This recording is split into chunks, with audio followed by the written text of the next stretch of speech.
Willa Noble is on a quest to discover who killed the person dearest to her.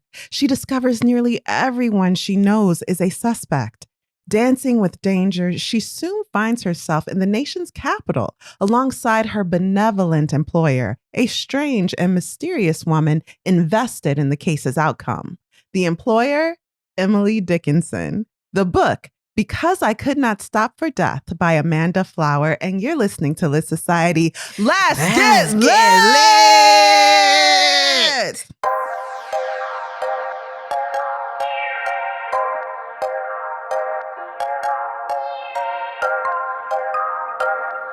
Hey y'all, hey, this is Kari. And this is Alexis. And you're listening to Lit Society, a show about books and drama. Alexis, we have a theme this week that I'm going to place at the beginning of the show. You know, we've been moving it around, sometimes putting it at the end, which I think works well. But in this case, it just makes sense to get right into it. Okay. So listeners, you may know that each week we choose a theme to discuss inspired by the book. And this week, the theme is a game. Don't do me like that. Alexis loves these. She loves to be put on the spot. I don't know what's wrong with her, but she loves it so much. No, this week's game is titled, Is This Emily Dickinson or J. Cole? Now, I don't know. Why are you doing this? Because it's fun and you love it. So there will be 6 rounds total. Please note, lyrics are paraphrased so as to not give the answer away too easily, but only lightly. And I will tell you the original lyric if it indeed is a J. Cole lyric. Are you ready to begin, Alexis? No, I'm not ready. All right, round 1. One thing about the men controlling the pens that write history, they always seem to erase their sins. Is that a J. Cole lyric or Emily Dickinson? I'm going to guess Emily Dickinson. That is J. Cole. And I knew you was going to do me like so that. Fun. I knew you was going to do me like that. The actual lyric?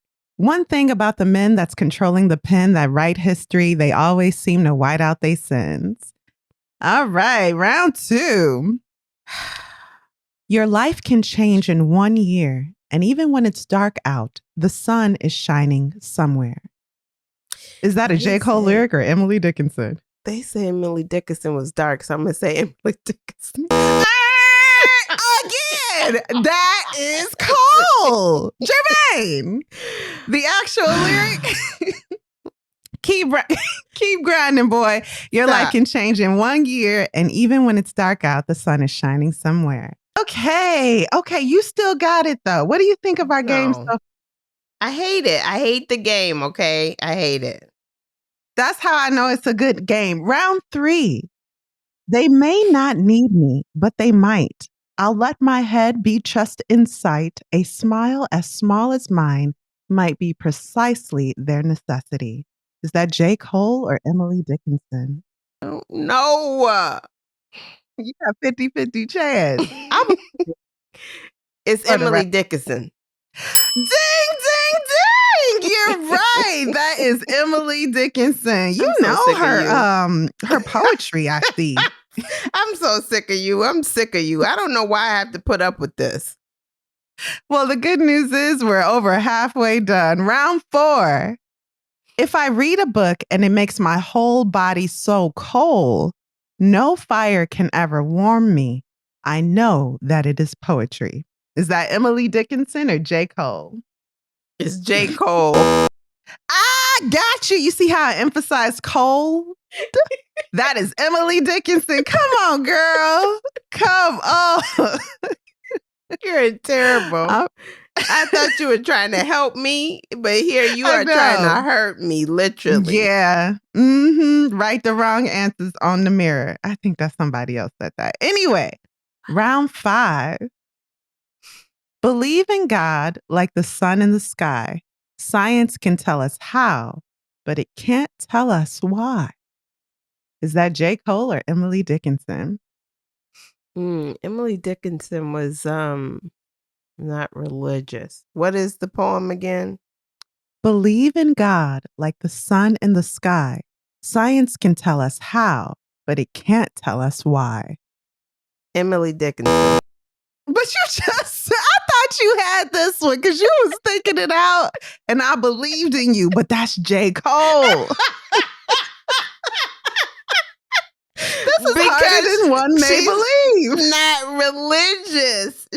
She didn't believe in the church, not that she didn't believe in God. The actual lyric, believe in God like the sun up in the sky, science can tell us how, but it can't tell us why. Not that far off. All right, and the final round. You get this one, you win $1 million. I forgot to say that earlier. Yeah, I guess that would have helped me out a little bit. Maybe a little. Here we go. Round 6. I'm nobody. Who are you? Are you nobody too? Is that J. Cole or Emily Dickinson? I don't know. Why are you asking me? Shocking. Shockingly difficult. Emily Dickinson. Yay, you got it. Now, don't bother me about your prize money. It's coming by and by. I'm over this game. Let's move on. Should we well, you won. No worries. Should we take a quick break and then get into the background of our author? Yes. Who is surprisingly not Emily Dickinson. Yes. And perhaps her inspiration for the book. You ready?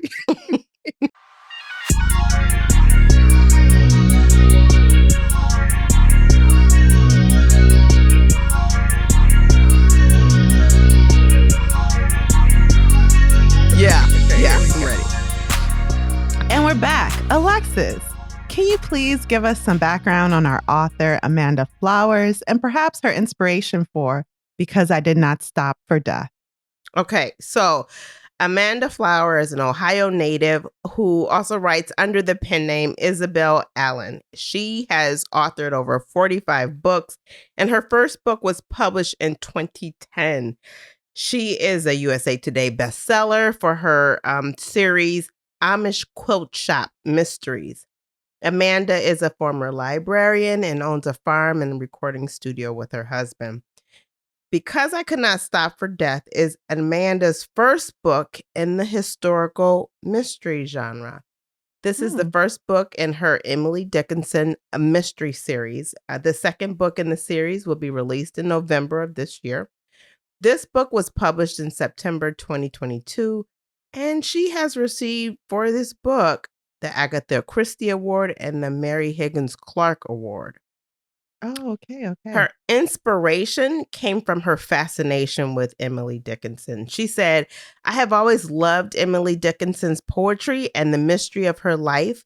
She was a recluse who wrote over 1,800 poems, but only a handful were published during her lifetime. She was also a woman ahead of her time who challenged the norms of society and religion in her writing. I wanted to explore what made her tick and what motivated her to write such powerful and sometimes dark poems. And that's what I have about our author. That's so interesting. Thank you for sharing that. Yeah, I mean, you can tell that the author is very much enamored of Emily Dickinson, and it shows through on her within her novel. Can you please give us a brief, no spoiler synopsis of this book? Yeah, Willa Noble takes on a new job with the distinguished Dickerson family. Days later, she receives news that changes her life. Now, she and her poet employer investigate to uncover a dark conspiracy that endangers them and their town. Kari, who do you think would enjoy reading this book? Oh, that's so interesting. Maybe if you like Agatha Christie's character, Mrs. Marple. Am I pronouncing that correctly? Yeah, Marple. Yeah. Then I could see someone loving a cozy murder like this book. I really can't think of anything quite like this story to compare it to, though. But yeah, if you like those low stakes type of mysteries, someone does die in the beginning, but it's not gruesome at all. No real violence in this story. Then I think you'll enjoy this book. Because I Could Not Stop for Death. Because I did not stop for death. Alexis, what made you choose this book?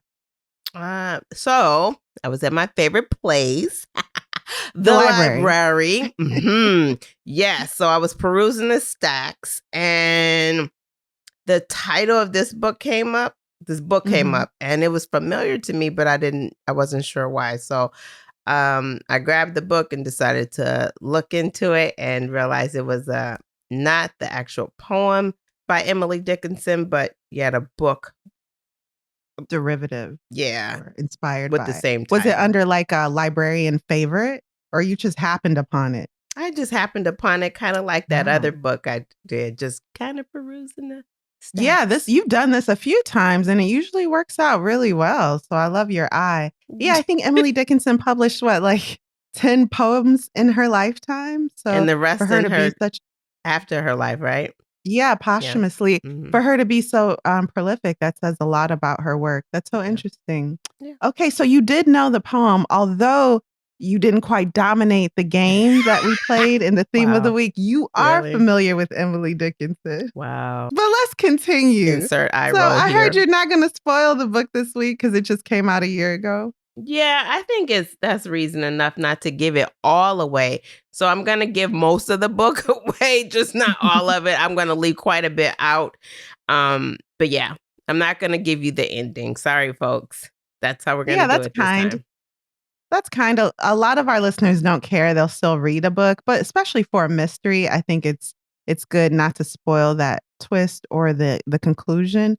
And this came out a year ago, nearly to the day. Yeah. So I think that's a very generous choice you've made. Well, without further ado, let's get into a spoiler-free deep dive into Because I Did Not Stop for Death by Amanda Flowers. Alexis, you have the floor. Okay. So Willa wondered if she should even go to this interview. It's raining. She's just been splashed with mud. And she's thinking this dirty look is going to prevent her from getting the job. This interview, though, was an opportunity that she couldn't pass up. So she quickly reviewed the note from Mrs. OBrien. Do not be late. Mr. Dickenson does not abide to tardiness. So as she rereads the note, the rain smears the ink, and now her hands are ink stained. So not only is she muddy, but she's stained with ink. Why did she have to open the note? Because she knew what the note said. So she arrives at the interview. Mrs. OBrien, who, while pleasant, doesn't seem to appreciate her muddy look. She like, can you lift up your dress and put on these shoes and go in the living room because you just a mess. So Willa tells Mrs. OBrien that she wants to she sees working for the Dickerson family as an opportunity to move into new challenges, as well as to, it would be an honor for her to work for such a family that's vital to the community. Mr. Wilkinson is a member of Congress and is working in Washington. So he's in his term, and his term is ending soon. Mr. Dickinson. Mr. Dickinson. Yes. Excuse me. Mrs. OBrien tells Willa that the Dickinsons were an exacting family. They've got really high standards. And actually, he's a member of the House of Representatives and is a part of the Whig Party. That's what she tells them. Willa would be privileged, Mrs. OBrien tells her, to work for such a family. Willa tells Mrs. OBrien that she's 20 years old and that she's been working since she's 12. Her mother died and her father is not in the picture, and her brother is 2 years younger than her. And Mrs. OBrien is like, you should have been worried about your education. Mrs. Like, OBrien, go sit down. I had to work, so. Yeah. And I'm not going to talk about my father, so just, mind Change your business. Subject. Move on, Mrs. OBrien. Mind your business. Mrs. OBrien dismisses Willa, telling her she'll let her know by the end of the week. And at this point, Willa's like, sure, she is not going to get the job because there's other people that Mrs. OBrien has to interview. And in Willa's position, not having a job means not having housing, because usually your employer gives you board, room and board. Now, as Willa heads to the door, she hears another woman say, "There will be no more interviews. Margaret, you have found the right maid." Willa turns around to see Miss Dickinson, young Miss Dickinson, and she tells Willa that she likes someone who would sacrifice herself for her family and duty. And she tells Mrs. O'Brien, to show Willa to her new quarters and cancel the rest of the interviews. The room that Willa is given is one of the nicest places that she has ever lived. That evening, as Willa's recovering from her long day of dusting, she hears the rain at her window and it's tapping on her window. And then she And quickly she's like, that rain realizes, is pretty persistent. yeah, it's not rain, it's her brother. Her brother has scaled the wall of the house and is at her window trying to get in. So she lets her brother into the window. He's wet, soaking, dripping on the floor. And he's scanning her stuff, like her new digs, if you will. And he's like, "Ooh, this is impressive. This is nice." Yeah, you have upgraded." He said, "This is better than your last job. This is great." And he asked his sister, all that he's heard about the family that she's working for. He's like, "Hey, so tell me about the mom. Is she crazy? Is she crazy? And the sisters, they like old maids, right? Oh yeah. I hear the father, he's severe, just saying whatever he's heard in the street, he's asking Willa about it." And she's like, "No, stop it. None of that is true. Would you think I was a spinster since I'm not married and I'm 20? I think she's 20 at this point. And I'm not married. Listen." So she shuts him down with all the questions, but Henry persists. She then insists that Henry leave before he puts her job in jeopardy. Okay. Henry then proceeds to tell his sister, "Look, before I go, this is why I came. I have a plan. We're going to be rich. You'll never have to clean houses again. I'm looking out for us. This is an opportunity. I got this new gig, and this gig is super important. I can't really tell you much about it, but we're going to be making some money." And she like, "Well, what is it? Is this going to put you in trouble? What?" And he's like, no, don't worry about it. No, don't worry about it. And then she tells us that her brother often gets in trouble and he's had to be saved by a family friend who is Matthew Thomas. And he works for the police department and has gotten him out of trouble in the past. And the brother hints that Matthew is very interested in a romantic relationship with our protagonist. Yeah. And she blows him off. She like, stop it. So Willa tells Henry not to get in trouble. She can't afford to be asking Matthew, this police officer, for help anymore. And Henry teases that Willa is trying to run from Matthew, even though he cares about her. He doesn't want her to be an old spinster. Sorry, jumping along. Oh, an old spinster in her early 20s. Yeah, absolutely. But people died at like 26, right? I don't know. In their 30s.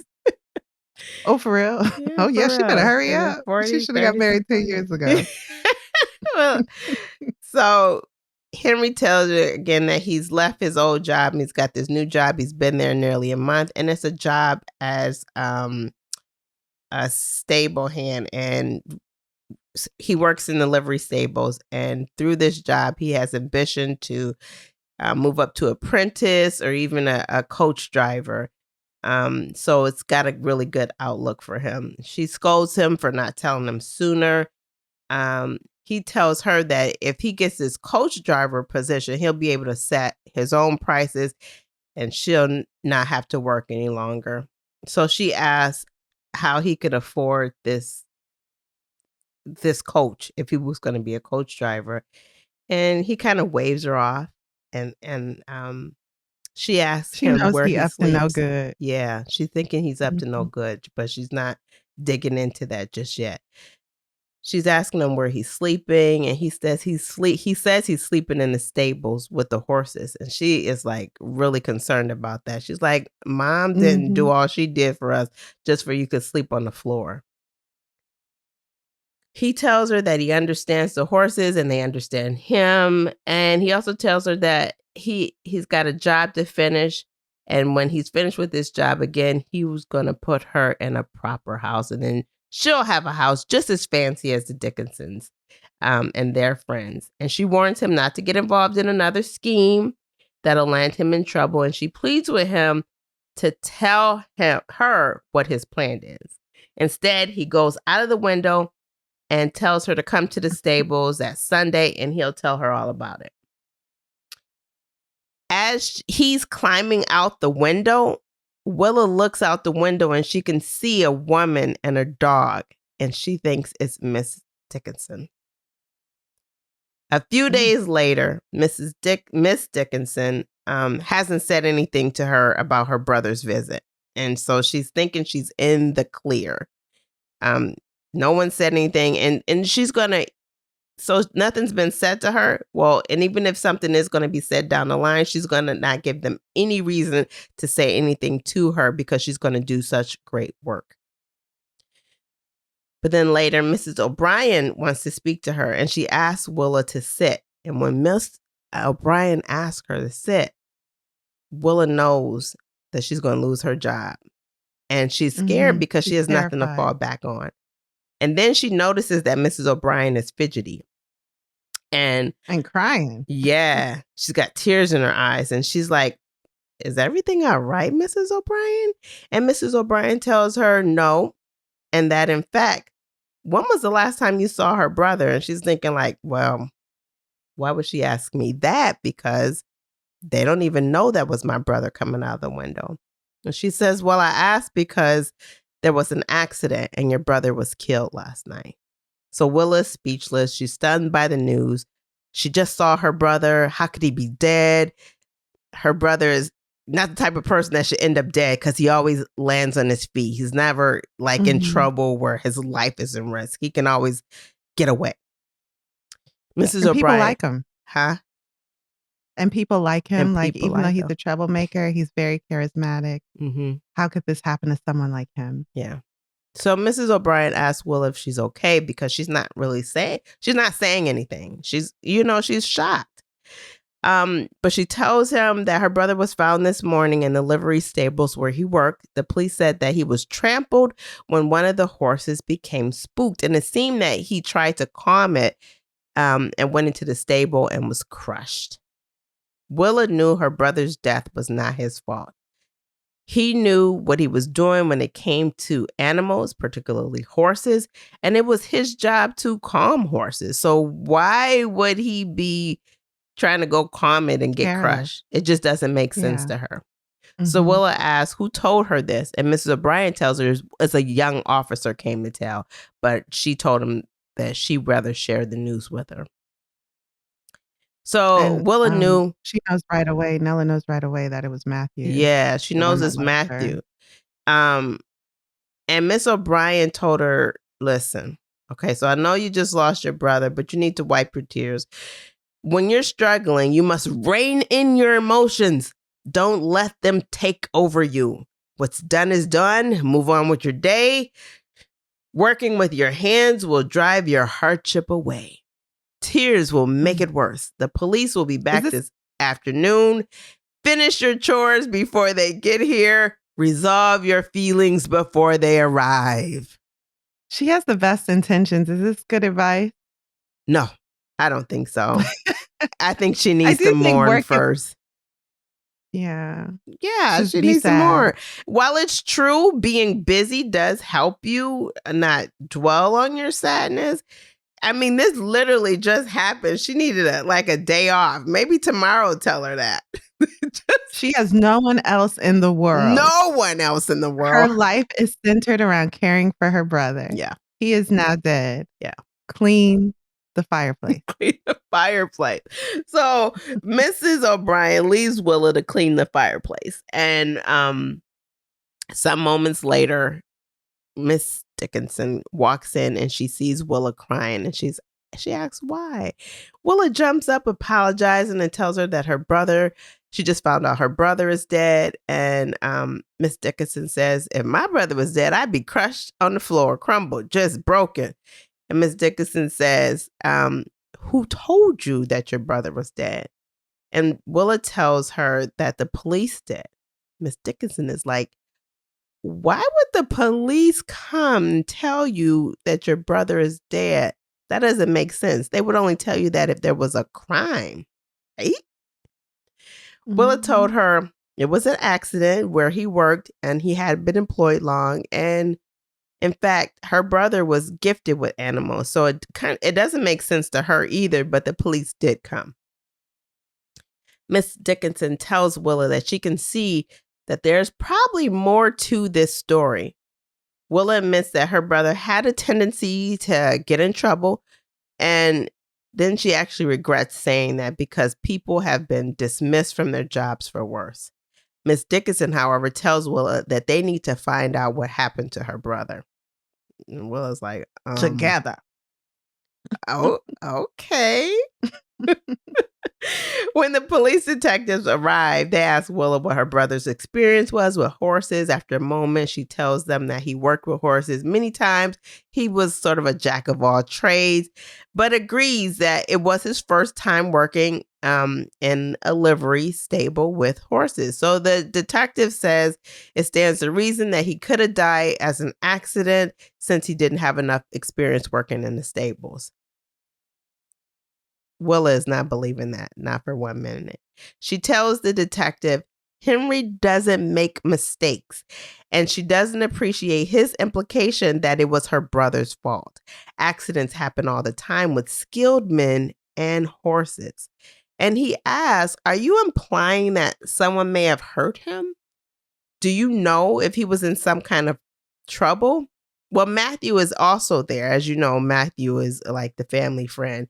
He's actually there at this interview, and he interrupts to tell the lead detective that Henry wouldn't have told his sister if he was in trouble. And Willa chimes in and says, listen, Matthew and Detective you, I know my brother better than you think I do. The detective then tells Willa if she knows something else, she needs to reveal it.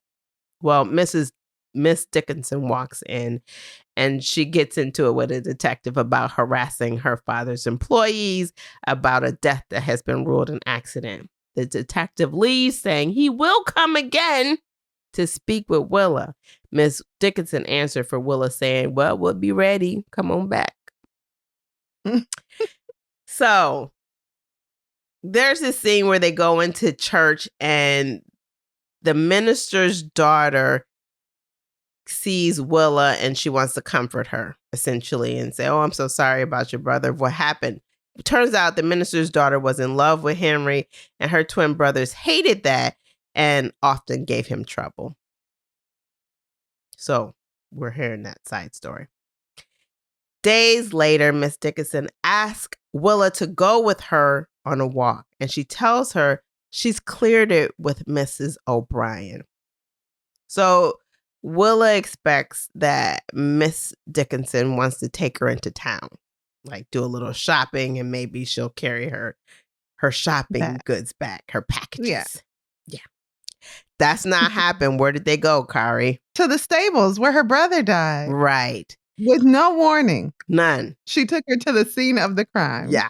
And Miss Dickinson tells Willa, of course, Willa wants to know, look, why are we going here? And Miss Dickinson tells Willa that because they need to discover if there was some sort of crime associated with her brother's death.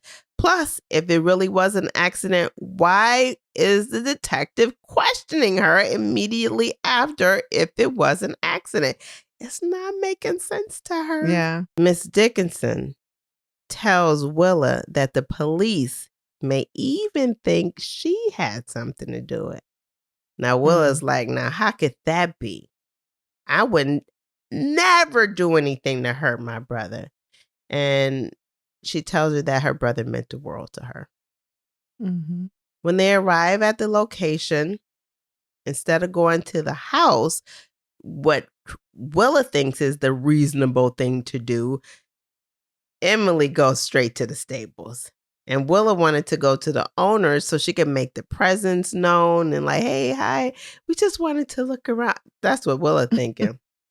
No. Emily's like, no, I'm wealthy and titled, and I got a last name that people know. We're going to do what we want. Exactly. And as they open the door to the stables, they see a young Black man. And he says, hi, my name is Jeremiah. I've been waiting for you to come.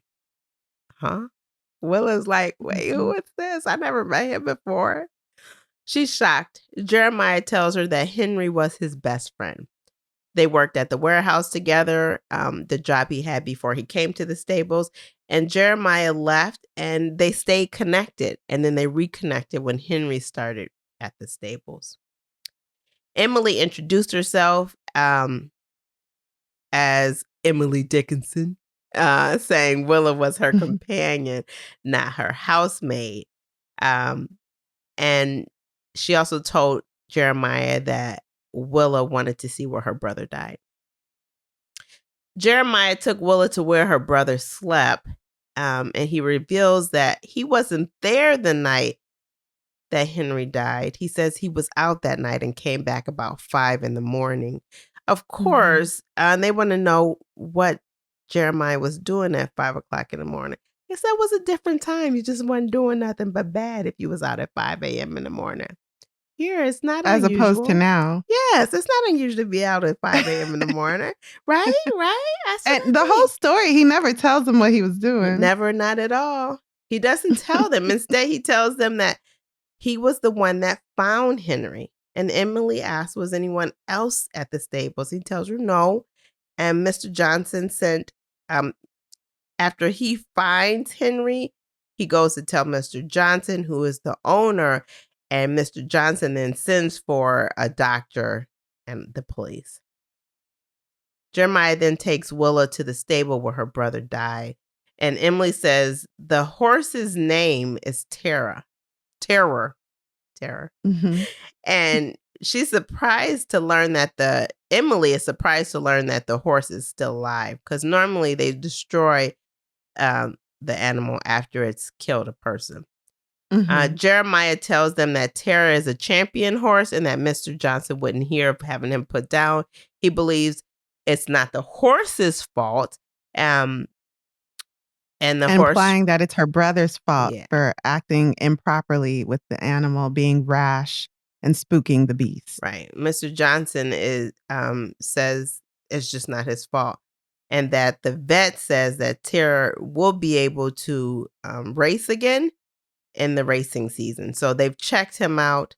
The vet didn't see any unusual, well, they saw an injury on him, but it wasn't anything that was so terrible he wouldn't be able to race again. So it sounds like Mr. Johnson is trying to preserve this great horse for racing, and he doesn't really care about his employee.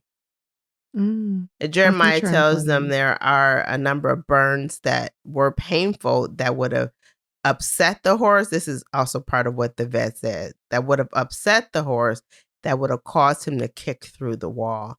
And Willa says that wants to know who would be so cruel. And Jeremiah tells her that Mr. Johnson believes that it was actually Henry that was being so cruel. So the owner believes that that Willa's brother, burned the horse and then suffered the consequences. Right. And Willa's like, but my brother would never hurt a living thing. Yeah. And why just one night he decides to burn a horse? Yeah. Just why? It just doesn't make sense. And Willa's like, he would never do that. Emily interrupts to ask Jeremiah if he actually believes that Henry did that. And Jeremiah says no, but what he believes doesn't really matter. Willa and Emily come to an agreement that they need to investigate what happened to her brother. So the women are talking, and then Emily goes further and engages with not Emily. Willa goes and engages further with the horse a little bit. And then the foreman of the stables comes in and he's saying, this is no place for a couple of women. Emily throws her name around and the man apologizes. And then Emily starts asking the foreman questions. So like Emily Dickinson is like really big, bold, right? And she Yeah, especially obviously for a woman at this time. doesn't know her place. Oh. So he answers a few and then few of her questions. And then he tells Jeremiah to escort the women out. Before they leave, Jeremiah tells them that Henry was a good man and that he wishes he could tell her more. And he also tells them that the police didn't question him and Mr. Johnson wouldn't allow him to be interviewed by the police. Jeremiah is fine with that because he can't tell the police where he was anyway. And Willa asks if keeping that is more important than finding out who is responsible for her brother's death. I mean, a man you say is your bestie. Does that make sense? And he's like, yeah. And Henry would agree with me, actually. Before they leave. So we must be getting this explanation in the next book in the series. I don't know. Before they leave, Jeremiah gives Willa a package Henry wanted her to have if something happened to him. So let's dig into the investigation. On the way home from the stables, they stop at the post office to pick up mail. This is what Miss Dickinson wants to do. The postmaster is Mr. Milner, and he gives his condolences to Willa, saying her brother was a kind young man with a nose for trouble, but it was all in good fun. He tells Willa that he's really glad to see her because he had asked her former employer where she was, but she never, she wouldn't tell him. The former employer was like, no, you being nosy, you can't know. So he was glad she stopped in because he was holding a piece of mail for her. So he gives her the piece of mail. Mr. Milner gives her an envelope that has no return address on it, just the boarding house address where she used to work. That evening, when Willa was alone, she opened the package her brother left for her. It was her brother's diary. The first page of the diary said he started as a testament to what he'd learned. He said that he had in the book needed to be, he said that what he had in the book needed to be protected because it was the truth.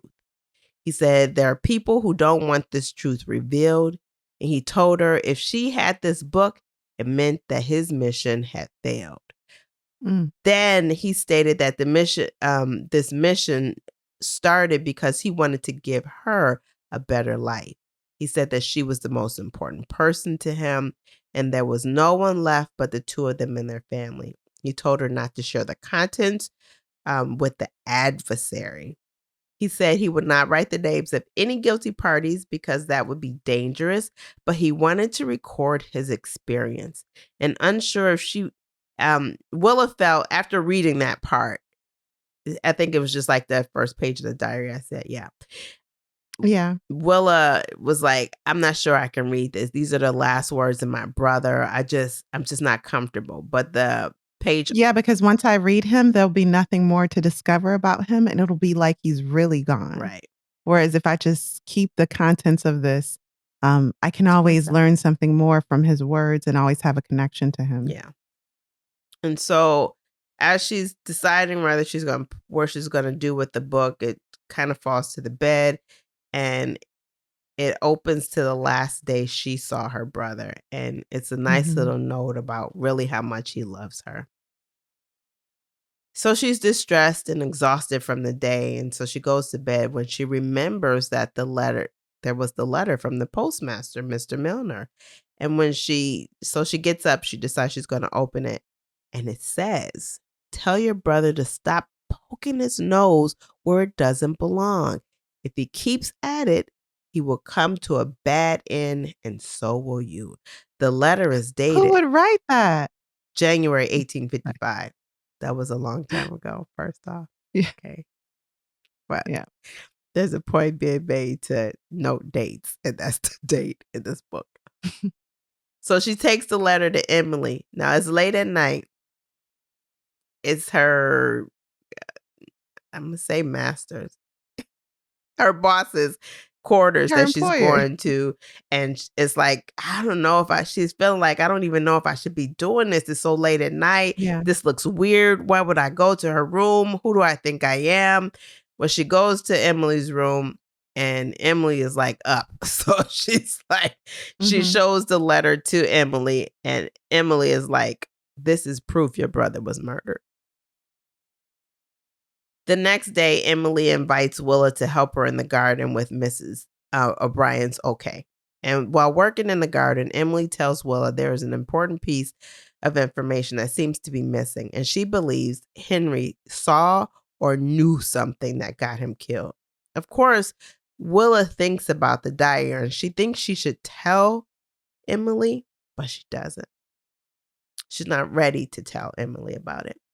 Emily then tells her that she can't discount the minister's daughter, Catherine. She wanted to marry Henry, but the father and brothers didn't. So maybe they spooked a horse because marrying Henry was such a poor match for the daughter and sister that they get Henry out of the way. That's the best way to go. Have we met that family yet in the story? Mm-hmm. Yeah, at church, Yeah. and they're like really brutes. They feel like the twins, her Catherine's older brothers, feel like they can do whatever they want. Yeah. Because their dad is the minister of the town. They're really evil. Yeah. So it's possible. Excuse me. So Willa says she can't believe that the minister would do something like that since he's a man of the cloth. Emily says he is a sinner too. Nothing is impossible. Oh, So Emily can see that it looks like Willa wants to say something while they're having this conversation about the minister's family. And Willa decides she's not. She said, "Oh no, I didn't have anything to say. I'm good. I'm good." This is her choosing not to tell Emily about the diary. Okay. So Mr. Dickerson comes home. And then Emily's brother Austin comes home with his girlfriend, Miss Gilbert. And now the whole family is together. And this is the first time that Willa will be working with the entire family in the residence. And that evening, they learn that Mr. Dickenson wants the whole family to go to Washington. Emily had wanted Willa to meet her friend, Miss Gilbert, who is also her brother Austin's girlfriend. And so they get together that evening as well, and then kind of have a conversation. Miss Gilbert, I can't remember her first name, but anyway, Samantha, maybe? I don't remember. I don't know. Any event, she has some news that she shares because Emily has shared the story with her. And she tells Emily and Willa that there's talk around town about a slave catcher at the stables. In fact, there was a black man in shackles being held for the slave catcher. And they decide that they're going to start asking around about these slave catcher rumors. So where's the place to go? Right, back to the stables. They go back to the stables, and while there, they overhear Mr. Johnson, the owner of the stables, along with Mr. Masters, who was like the foreman or something, talking. And Mr. Johnson tells Mr. Masters that Mr. Masters will need to be on his toes while Mr. Johnson is in Washington. He further tells him that there are men he needs to speak to regarding their cause for the South. Mr. Masters is also heard telling Mr. Johnson that he knows he sympathizes with the South, but how could he do that if he's in the North? That doesn't make sense to him. Emily and Willa overhear this conversation, and they see this as proof that Mr. Johnson has something to do with the slave catcher. Emily then turns to Willa and asks if she thinks Henry was involved in the slave catching since he found a way to make a lot of money. Willa's like, Henry would never do that. She says, how could Jeremiah think they were friends if he was actually doing that? Right. When they see Mhm. Jeremiah, they ask about the slave catcher, and he says he's worked at the stables for a year and has never seen a slave catcher. Jeremiah then tells them that Henry was hired by a wealthy man to spy on Mr. Johnson. Emily decides that Willa must go with the Dickerson family to Washington so that they can continue their investigation. Jeremiah tells Willa he thinks it's a bad idea to investigate Mr. Johnson. So Jeremiah asks Willa if the package that he gave her was the diary. And she tells him, yeah, it was. And that the diary... He's like, thought so. Huh? He's like, thought so. Yeah. And He knows she says, everything. that's got to be kept safe. Because more than your life is at stake if you have that diary. So, or more than your life. Yeah, more than her life is at stake. That evening, Willa reads a page from Henry's diary that seems to implicate Mr. Johnson as the slave catcher. He also reports that his employer is happy with the work he has accomplished, and they feel there's a second man involved, and it's Henry's job to find him. This confirms for Willa that her brother is not being paid to participate in the catching of slaves.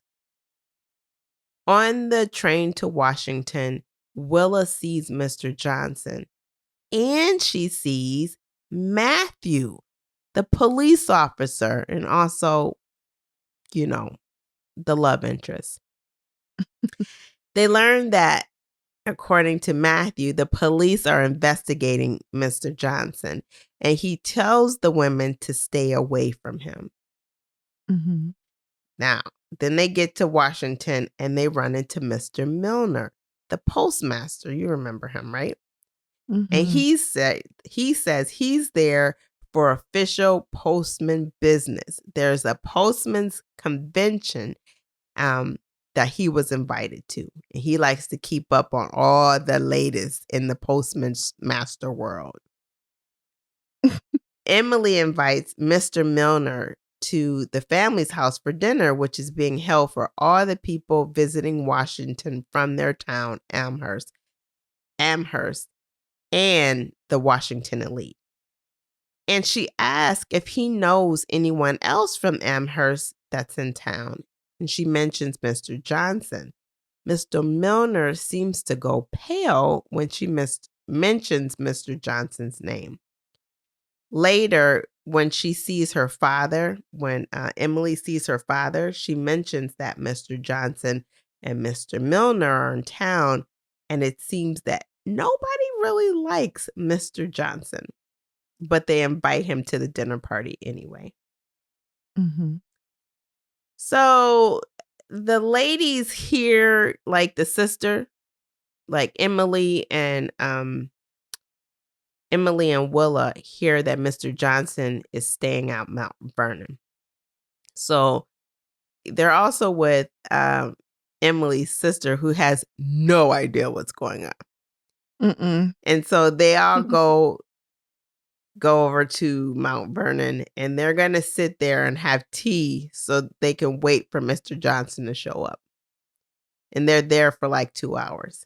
And while they're there waiting, and they're in this 2-hour period, Emily finally decides to ask a woman. I can't remember what her role is, but she asks the woman if Mr. Johnson is actually staying at this location. She's the owner of the tea room. Okay. It's a Black woman, which is very surprising, but she was given the tea room, the business, when the owner died. Okay. Because she was an employee there. She was a hard worker. So now she, the Black woman, owns the tea room. Okay. So that woman is like, well, I don't think you should be asking about a man like him. Okay, great. He pays his bills, yes, but he looks really mean. He's got a really sour face. And also, he was having a meeting the other day with a couple of men, and at least a couple of them, one of them was a Southerner, and they were all unhappy. And she tells the ladies to stay as far away from him as possible. And when they finally see Mr. Johnson, against everybody's wishes, Emily tells him about the party, and he declines the invite and says he don't want to be at a party with people he don't like. They don't like me, and it's the same over here. Yeah. And then she's like, well, let me tell you who all gonna be there. And he's like, I'll be at the party. Bye. He sure did. So Willa so they all go back to the hotel, their proper hotel. And then Willa sees Matthew, and he tells her that Mr. Johnson is not the killer. But Willa doesn't believe him. And Matthew tells Willa that Henry likely knew something about the Underground Railroad, and that is why she should stay out of it. And he tells her that Henry learned the identity of the slave catcher, and that's likely what got him killed. So Willa asks Matthew who the slave catcher is, and Matthew says he doesn't know. And he tells her that if he's holding information back, it's to protect her. After talking to Matthew, Willa decided it was time to read all of Henry's book. But then when she goes to diary, when she goes to look for it, it's not there. So she starts. It's what? It's not there. Yeah. So she starts tearing the room apart looking for this book, and she cannot. The last piece of her brother, and now it's missing. Yeah. Later, she would find it in the Dickerson's possession. Okay. Yeah, Emily's sister that realizes something's going on that's a little dangerous, doesn't want Emily to be involved in it, takes the diary as proof that Nella, what's her name? Willa, that Willa is hiding things from her employers. So Nella finds it behind Emily's sister's headboard. Okay. So we're wrapping it up here. At some point, I think this was after their walk, Willa and Matthew go for a walk. And Willa offers to repair Matthew's coat for dinner because he's coming to the dinner too. He thinks Willa's coming, but Willa's not coming because she's the servant. That's not her work. Her role, yeah. So when she goes to repair his jacket, she realizes that Matthew is one of the people that met with Mr. Johnson. And so now she fears. Remember the tea room lady said that there was a meeting with Southerners and they were all mad? Mm-hmm. Well, Matthew was at that meeting. Yes. And is Matthew the one selling out runaway slaves? Her Matthew? Yes. She's like, did he have something to do with her brother's death? She is shooketh. Okay. Anyway, terrifying. Emily tells Willa, now you need to come to the dinner so you can read the expressions of all the people there. Since you know Matthew, it'd be great to get your thoughts on what he's thinking as well. So Willa is given hotel attire and told to go stand in the room. While at the party, we learn that Mr. Milner, the postmaster, wasn't at a postman convention organized by the Postmaster General, who is also at the dinner. In fact, Beyonce in town, so it ain't no convention that week. You're right. So somebody's lying. Somebody's lying. So he has to come up with something, and he tells the table it was a regional event. And Emily's like, a regional event? Why would you have a regional event and come all the way to Washington? There's a whole bunch of towns in the region that make more sense. But before Mr. Milner could answer, Mr. Dickenson stops Emily. He's like, Emily, if you don't be quiet. And Mr. Dickenson doesn't know anything about what's going on either. He just doesn't want his daughter talking so freely in front of men. Yeah. And just as that happens, Mr. Johnson stands up and leaves the dinner saying he's got pressing matters to care for. And when Mr. Johnson leaves, it seems like everybody relaxes and Mr. Dickenson apologizes for his abrupt leaving. But when Mr. Johnson leaves, Willa and Emily follow him. and they Covertly. see him speaking to a black man. And I'm going to stop right there. Okay. Car, do you think I should say more? Well, let's just put a bow on it. If people are like, what? Wait, what happened? Right. So, yeah, this whole story, we've been led to believe that Mr. Johnson is basically evil. And he is the most likely suspect involved in Henry's death. He's also perhaps turning over free Black people and runaway slaves to the South. So he's probably really, really bad. But then they saw him talking to a Black man. The discussion wasn't an argument. So they don't know what to think. Then you have the postman, who is like the man everyone loves that delivers the mail. He's in town and he's not really being forthcoming as to why. Then you have Matthew, the policeman, who's also her love interest, and he's in town and he's not being forthcoming as to why. It seems like the police department don't even know he's in DC. So whatever reason he has for being in DC is not tied to official business. What's that about? Ooh. All of this they're finding as they're looking for who killed her brother, but they're also uncovering layers to the underground railroad system in their locale. Ooh, I like that bow. All right, you ready to take a break? Let's take a quick break. All right, let's do it.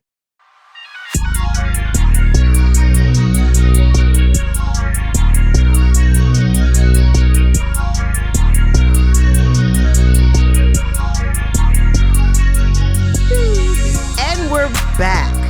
Kari. So that's the story. Yeah. We stick into it. If you want to know the end of it, you're going to have to pick up the book because we ain't telling it. We gave a lot of information already. So, Kari, why don't you tell us what's your final verdict and whether or not you would recommend this book? So, this felt like a YA book, although it is not. It's a very easy to follow plot. I think you did a great job retelling the story. But to me, there is a danger in writing real characters from the past into better versions of themselves within fiction. And we see this sometimes, right? So Dickenson herself wrote about war. She wrote about a lot of things, but not typically about slavery. You know, on the subject of Black Americans' rights, abolition of slavery or the evils of slavery, she's typically quiet. She's nearly quiet, silent. There were others who wrote about slavery, and some of these could even be considered her associates. One that comes to mind is Thomas Wentworth Higginson. People know him as a minister, a soldier, and an abolitionist who was even down for the cause of, what's his name? The most famous abolitionist, John Brown. Oh, yeah, I think so. Yeah, John Brown. Thomas Wentworth Higginson was also a teacher. So him and Emily wrote back and forth for over 2 decades because he would critique her poetry for her. And then they became like pen pals, like close friends, but through letters mostly.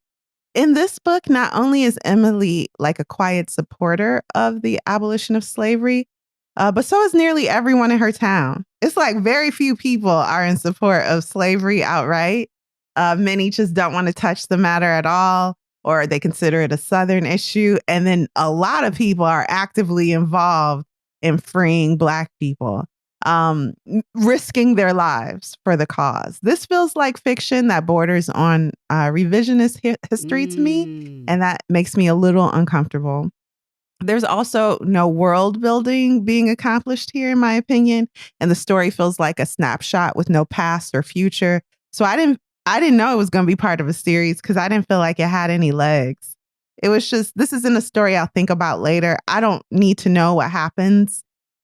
We do solve the case with her brother, but there are a lot of unanswered, tertiary or tangential, questions throughout that came up throughout the story. For example, will she marry Matthew? And other questions like that. Those aren't answered in this book. So maybe they're to be answered in future books, but I don't feel invested enough to read those books for the answers. So because I felt so lukewarm about the book overall, I would not recommend it. And then Alexis, what were your final thoughts and would you recommend this book? So, I hear completely what you're saying about this book. There was something about the book that was there, but just not there. It's a fine story. Okay, I can get it. But one thing that stood out to me is when she talked about the book, she wanted to peer into Emily Dickinson. But Emily Dickinson, as she said, never wrote about slavery. It's something that happened during her time, but that she never wrote about it. And so because of that, she's literally inserting this information. And I'm like, I don't know how I feel about that. Then on top of that, Because her father Emily really existed. Yeah. It's like, So if yeah, she said nothing about slavery and now you're having this whole story where it seems like she's trying to help it. And on top of that, her father was a Whig, which I understand. They took no position on slavery at all. And so because no, their job was to wear wigs. Like for real, that was like that's what they like to do. Okay. And as long as you weren't messing with a Malaysian Yaki, they didn't really care. Yaki. Listen, so the fact that her father is not taking a stand co-signs for me the fact that she probably didn't take a stand either. She didn't write about I thought they it. owned land too in the South, if I'm not mistaken. I'll look that up. But go ahead. I'm sorry. That she didn't take a stand. She didn't write about it. That's not something she was talking about. And now we're going to have a book with her as a supporter of. And do you understand what I'm saying? So I don't know. Yeah. So imagine that we read a book about a teacher of Hitler Youth. And a lot of German, quote unquote, supporters of the Nazi Party were kind of born into supporting the system that prevailed in their government. It's not like they were actively pursuing Nazi ideas. So maybe we read a book about a teacher of Hitler Youth who had a Jewish friend, loved Jews. And then we find out that that teacher actually did exist and that there's no evidence that they were sympathetic to Jewish people or anyone that the Nazis were trying to kill. It feels gross, right? Like, why do that? Just out of all the characters in the world, why choose this story? Yeah. Well, why would it be any different for someone that didn't speak out against slavery at a time when slavery was prevalent and other people of note were speaking out? Yeah. So that really is it in a nutshell. The story is fine, but since it's a real character, I feel like you're really just like adding stuff because throughout the 1800 poems that she's written, she never discussed this. It would be fine if you were building something off of what already existed for her, but you're creating something that just doesn't support. Now there's no information to support what you're saying, and this is a real character. Like some of the things that happened, she was in Washington. Her father was a Whig. They had ice cream. Yeah, that's true. There are lots of true things in here. But this seems to kind of go off. And as I read this story, I was like, okay, this is all right. It's an easy read. You could take it to the beach and do all of that. But ultimately, there was something underlying that I just couldn't get with. And that's exactly what it was. The fact that this slavery story and this woman wrote all these poems and there was just nothing to support it. So I would not recommend the book. Yeah, I also got to say, for me, I can be inconsistent in how I judge authors and their choice of characters. If this was a book that I just couldn't put down, I would be like, caveat, it's a little sketchy in how it's painting an actual person from the past. But the plot, I'm telling you, is just great. And this might be a story you want to, but I don't feel that way. And so I would say, I really don't know what you're getting from this. Let me just also say, although this is a series, I think the series is not about this slavery thing continuing, that storyline continue, but just that maybe Willa and Emily are investigators or detectives. I think that's more. I mean, if this was an anti-slavery Emily Dickinson series, I would have a lot more to say. I don't think I honestly don't think that's what it is. I know the book comes out in November, but I read the clip of it. Oh, the follow-up? And it doesn't appear that that's what it's about. It's another line of story. And in fact, other characters involved. While I'm sure it's taking place in Amherst, and I would likely read the next story. But then, of course, I would wonder the level, how much of it is made up based off of the fact that she has a whole bunch of poems that exist that share her actual and that do show her personality and her Yeah. interests and what was important Yep. to her. Yep. So that's that. Well, thank you. So it looks like neither of us are recommending it, but thank you for that breakdown. What are we reading next week, Alexis? Between the World and Me by Ta-Nehisi Coates. We're going to spoil that book because it's been out forever and it's not really a book you can spoil nonfiction. Have you read it? I haven't, but it's kind of on my list. It is on my list. Yeah, it's been on our list forever. So finally, we're getting to this book that literally everyone has read but us. So that'll be next week. See you guys then.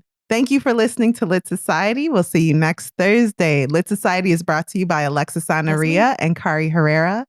Support the cause by leaving a 5-star review for our show on Apple Podcasts and Spotify, along with a comment about why you absolutely love us. We love y'all too. If you've enjoyed what you've just heard, tell a friend about Lit Society. Visit litsocietypod.com for show notes, this month's book list, and to sign up for our amazing email newsletter. And until next time, read something. Or whatever J. Cole said.